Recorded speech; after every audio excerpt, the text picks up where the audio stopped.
दोस्तों, आपका स्वागत है हमारे चैनल एक के नॉलेज वर्ल्ड। मैं अजय आप सभी दर्शकों का हमारे चैनल में स्वागत करता हूं। आज का हमारा टॉपिक है फाइनेंशियल मैनेजमेंट फर्स्ट, जो कि BAF BFM के सेमेस्टर फर्स्ट में होता है। आज हम फाइनेंशियल मैनेजमेंट फर्स्ट का चैप्टर नंबर फर्स्ट डिस्कस करेंगे, जिसका नाम है इंट्रोडक्शन टू फाइनेंशियल मैनेजमेंट। हम इस चैप्टर में पढ़ेंगे कि फाइनेंशियल मैनेजमेंट होता क्या है और उसके बारे में डिटेल में हम इस चैप्टर में डिस्कस करेंगे। तो चलिए, आगे बढ़ने से पहले आप चैनल को सब्सक्राइब ज़रूर कर लीजिए।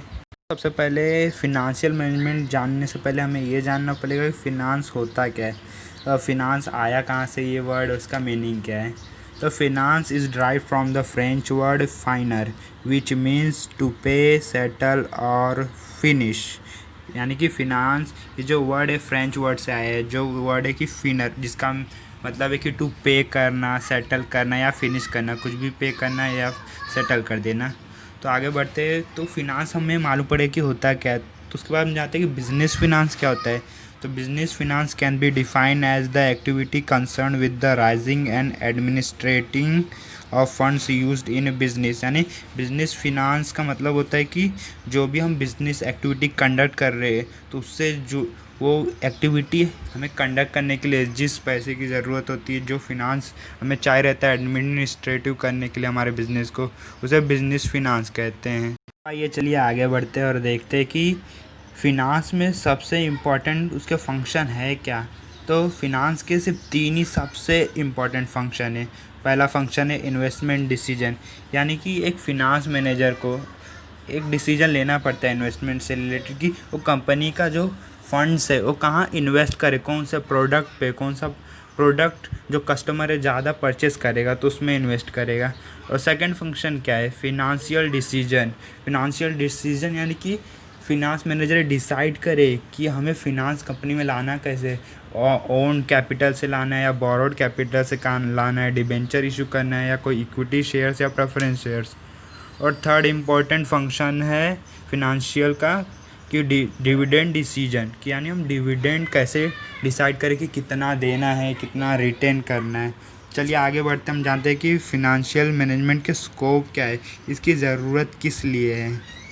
तो पहला रिक्वायरमेंट जो है फिनांशियल मैनेजमेंट का वो है कि estimating the requirement of fund, यानी कि फिनांशियल मैनेजमेंट हमें गाइड करता है कि हमें फ़ंड का रिक्वायरमेंट कितनी है और हम कहाँ से वो लाए। सेकंड मेन है वो है डिसीजन रिगार्डिंग कैपिटल स्ट्रक्चर, कि हम अपना कैपिटल कहाँ से लाए, जैसे कि शेयर इशू करके या बोरोड करके, किधर से लोन लेना है, डिबेंचर इशू करना, क्योंकि बहुत कंपनी के लिए मायने रखता है कि वो डिबेंचर्स पहले इशू करे या शेयर्स, उसको किस में ज़्यादा फ़ायदा है। तो थर्ड स्कोप है फाइनेंशियल मैनेजमेंट का इन्वेस्टमेंट डिसीजन, वही जो मैंने ऊपर बताया कि इन्वेस्टमेंट कहाँ करे, किस प्रोडक्ट में करे, ये मैंने। और चलिए आगे बढ़ते, चौथा क्या है डिविडेंड डिसीजन, क्यों डिविडेंड कितना डिक्लेयर करे, कितना रख के जो आगे काम देगा। पांचवा जो है वो कैश मैनेजमेंट, यानी कि वो कैश को हमेशा मैनेज करके रखे, यानी कि अकाउंटिंग हमेशा चेक करता रहेगा कि बिज़नेस में कितना कैश है या कितना अभी लाना पड़ेगा, ताकि उस हिसाब से वो शेयर इशू कर सके। और सिक्स है इवैल्यूएशन ऑफ फाइनेंशियल परफॉर्मेंस, यानी कि फिनांस की हमें आगे जाके कितनी ज़रूरत पड़ेगी, ये सब सोच के रखना। उसी तरह सातवां है नेगोशिएशन फॉर एडिशनल फंड्स, यानी कि फ़िनांस हमें अब चाहिए, लेकिन हाँ अलग अलग कंपनी से या फाइनेंशियल इंस्टीट्यूशन या बैंक से नेगोशिएट करेगा फाइनेंशियल मैनेजमेंट, ताकि हमें कम रेट में अच्छा फिनांस मिल सके। उसी तरह आगे analysing trend in stock market, यानी स्टॉक मार्केट में अभी कौन सा ट्रेंड चल रहा है, शेयर इशू करने का कि डिबेंचर्स, किस में ज़्यादा प्रॉफिट मिलेगा। उसी हिसाब से फिनांशियल मैनेजमेंट डिसाइड करता है कि फ़ंड कहाँ से लाना है। चलिए आगे बढ़ते हैं, देखते हैं कि फिनेंशियल मैनेजमेंट के मेन ऑब्जेक्टिव क्या होते हैं। फाइनेंशियल मैनेजमेंट का सबसे मेन ऑब्जेक्टिव रहता है प्रॉफिट मैक्सिमाइजेशन और सेकंड है वेल्थ मैक्सिमाइजेशन। ये असल में करंट सिचुएशन नहीं, पहले के ज़माने का था।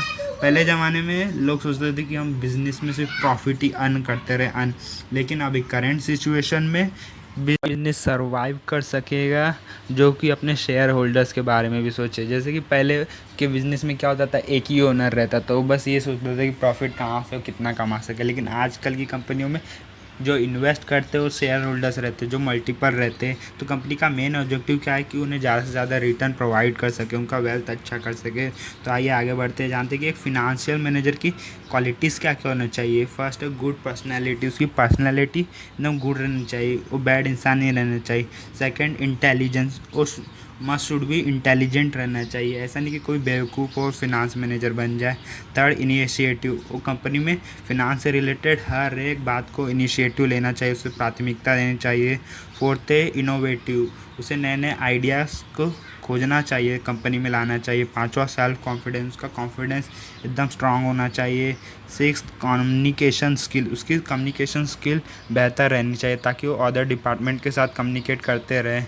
सेवन डिसीजन मेकर, वो गुड डिसीजन मेकर रहना चाहिए, फिनांस से रिलेटेड डिसीजन उसे अच्छे से लेना चाहिए। एट ह्यूमन स्किल, उसकी ह्यूमन स्किल अच्छी रहनी चाहिए, यानी उसको राइट पर्सन को जॉब पे रखना चाहिए फिनांस से रिलेटेड जो उसके डिपार्टमेंट में। नाइन्थ एडमिनिस्ट्रेटिव स्किल्स की अच्छी होनी चाहिए। टेंथ पॉजिटिव थिंक करो, हमेशा पॉजिटिव थिंकर रहना चाहिए, पॉजिटिव बातें सोचना चाहिए, नहीं कि वो सोचेगा कंपनी में अभी लॉस होने वाला है या ऐसा कुछ। 11th विजन एंड फोरसाइट, यानी फ्यूचर की सोचनी चाहिए। 12th टेक्निकल नॉलेज, उसे टेक्निकल नॉलेज होना चाहिए, अभी करंट के सिचुएशन में वही बिजनेस सर्वाइव कर सकता है जो टेक्निक्स के बारे में टेक्निकल अपडेट रहे। तो चलिए आगे बढ़ते हैं और हम जानते हैं और रिलेशन बिटवीन फिनांशियल फंक्शन, यानी फिनांस जो डिपार्टमेंट है उसका फंक्शन बहुत इंपॉर्टेंट है किसी कंपनी में। वो ना हर डिपार्टमेंट से कनेक्ट रहता है, बहुत सारे डिपार्टमेंट से कनेक्ट रहता है, लेकिन ऐसे कुछ डिपार्टमेंट है जिसमें finance most important role play करता है, जैसे कि मार्केटिंग फंक्शन। किसी मार्केटिंग फंक्शन में फ़िनांस ज़रूरी रहता है क्योंकि फ़िनांस के बिना हम किसी प्रोडक्ट की मार्केटिंग नहीं कर सकते। सेकेंड है human resources function. Human resources function यानी कि किसी राइट पर्सन को जॉब पे रखना। अगर हम किसी अच्छे पर्सन को चाहते हैं कि हमारी कंपनी में इंटरव्यू दे रहे तो उसके लिए हमें रेम्यूनरेशन उसे पे करना रहता है, यानी फिनांस हमें तो चाहिए रहता है। थर्ड है रिसर्च एंड डेवलपमेंट फंक्शन, यानी कि किसी भी चीज़ की रिसर्च करने के लिए हमें फ़िनांस की ज़रूरत होती ही है। तो चलिए आगे बढ़ते हैं। हमने फिनेंशियल मैनेजर की क्वालिटी तो जान ली, लेकिन उसका रोल बहुत बड़ा रहता है, इसलिए फिनेंशियल मैनेजर को असिस्ट करते हैं दो जन और उन्हें कहते हैं, एक जन को ट्रेजरर और सेकंड को कंट्रोलर। तो आइए ट्रेजरर और कंट्रोलर के फंक्शन जानते हैं। तो आगे बढ़ते हैं। फंक्शन ऑफ ट्रेजरर, जो ट्रेजरर होता है उसका फंक्शन ना आउटसाइड इन अप्रोच रहता है, यानी कि कंपनी के बाहर के जो चल रहा है मार्केट करेंट सिचुएशन उससे रिलेटेड रहता है, जैसे कि वो फिनेंशियल कैपेसिटीज़ के बारे में ज़्यादा से ज़्यादा पता लगाता है। तो आगे बढ़ते फंक्शन ऑफ ट्रेजर होता क्या। पहला फंक्शन है उसका कैपिटल स्ट्रक्चर प्लानिंग, यानी कि जो बिज़नेस में कैपिटल कहाँ से आएगा इन सब के बारे में डिसाइड करना। Second arranging the funds at the list possible cost, यानी कम से कम इंटरेस्ट रेट में ज़्यादा से ज़्यादा कैपिटल कहाँ से आ सके इसके बारे में सोचना। थर्ड है negotiation with bank and financial institution for a loan, यानी बैंक से या फाइनेंशियल इंस्टीट्यूशन से लोन मिल सके कम रेट में, ये सब डिसाइड वही करता है कि कहाँ से ले सके हम कम रेट में, वो सब वो ढूंढता है अच्छे बैंक्स को या फाइनेंशियल इंस्टीट्यूशन को। चलिए आगे बढ़ते हैं। फंक्शन ऑफ कंट्रोलर क्या होता है इसके बारे में जानते हैं। फंक्शन ऑफ कंट्रोलर ये इनसाइड इन अप्रोच होता है। इनसाइड इन अप्रोच यानी कंपनी के अंदर का मैटर रिलेटेड कंपनी के मैटर्स पे ज़्यादा इसका ध्यान रहता है, जैसे कि प्रिपरेशन ऑफ केस बजट को तैयार करना। अकाउंटिंग यानी अकाउंट्स, जैसे फाइनल अकाउंट है, ट्रेडिंग अकाउंट है, प्रॉफिट एंड लॉस, ये प्रिपेयर करता है।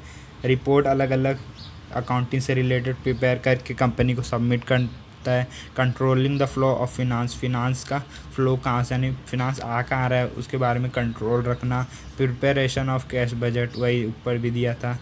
फिर सिक्स इंटरनल ऑडिटिंग, यानी ऑडिट करते रहना कंपनी को, इसका मेन फंक्शन है। Seven taking step for wastage reduction, यानी अगर हमारा फिनांस का वेस्टेज हो रहा है तो उसको ऐसा कोई स्टेप लेना चाहिए जिससे वेस्टेज कम हो सके। तो ऐसा रिलेटेड ये सुझाव देता है फिनांस मैनेजर को, फिर वो ऊपर अपने टॉप को वो न्यूज़ या फिर वो चीज़ बताता है कि हम कैसे कम कर सकते हैं वेस्टेज फिनांस का। तो चलिए आगे बढ़ते हैं और देखते हैं कि एक फ़िनांस मैनेजमेंट क्या होता है। ये तो मैंने आपको बता दिया, लेकिन फ़िनांस मैनेजमेंट करते वक्त भी कई तरह के रिस्क फ़िनांस मैनेजर को झेलने पड़ते हैं। तो आइए चलिए उस रिस्क के बारे में जानते हैं। तो आगे है type of risk involve in finance. तो पहला रिस्क है क्रेडिट रिस्क। ये जो क्रेडिट रिस्क है बहुत इम्पोर्टेंट रिस्क है।